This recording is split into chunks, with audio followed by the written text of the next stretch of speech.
Today I want to show you a swallow bird nest which is made of clay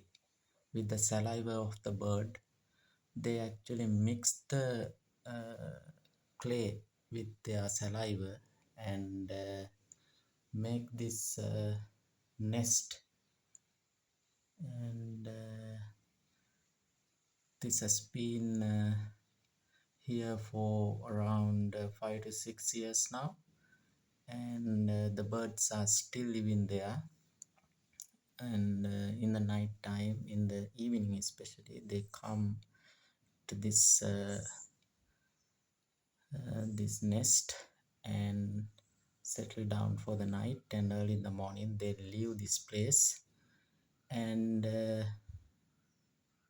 two or three little ones usually they raise, they lay eggs